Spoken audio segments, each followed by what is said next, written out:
Hariom. फकीरियत movie कल मैं देख के आया गोरेगांव हब मॉल में। उसमें दीपा परब जी ने गुरु माई का एक्टिंग किया हुआ है। बहुत बढ़िया एक्टिंग किया हुआ है। मेरा नाम है नागेश परब और मैं संत श्री आशाराम जी बापू का शिष्य हूँ। और ये दीपा जी ने परब नाम बहुत रोशन कर दिया ये पिक्चर का। ये देख के तो मुझे बहुत अच्छा लगा और ये पिक्चर की कथानक मेरे को बहुत अच्छा लगा, जो महाअवतार बाबा जी पे है और बाकी भी सदगुरु गुरुजनों पे है। और गुरु माई का जो चरित्र है उसमें वो भी मेरे को बहुत अच्छा लगा। और जैसे हमने बात सुनी है कि गुरु और शिष्य के 4 प्रकार के संबंध होते हैं। एक तो गुरु और शिष्य का संबंध होता है, गुरु गुरु होता है और शिष्य शिष्य होता है। जो गुरु शिष्य को ज्ञान देता है और शिष्य ज्ञान ग्रहण करता है। दूसरा संबंध होता है पिता पुत्र का संबंध होता है, जैसे गुरु पिता होता है और शिष्य पुत्र होता है।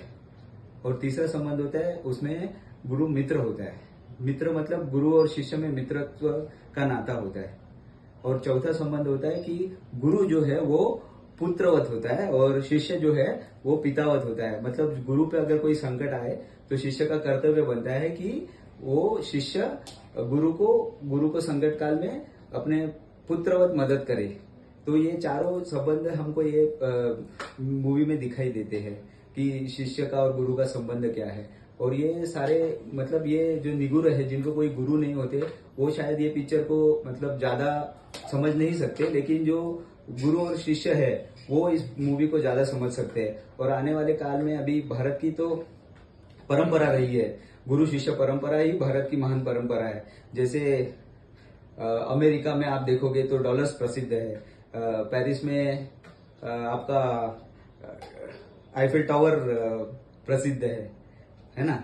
और कई जगह पे कई कई चीजें प्रसिद्ध है। पर भारत के जो संत है वो पूरे दुनिया में प्रसिद्ध है और भारत संतों की भूमि जाना जाता है। और भारत में विशेषता महाराष्ट्र, और महाराष्ट्र में अभी एक हमको नए गुरु मिले हैं गुरु माई करके। तो ये हमारे लिए बहुत आनंदजनक बात है। और जब घर पे जब संत आते हैं तो हमारे यहाँ कहते हैं संत येती घरा तोची दिवाली दसरा। तो हमारे लिए ये दिवाली दसरा की ही बात है।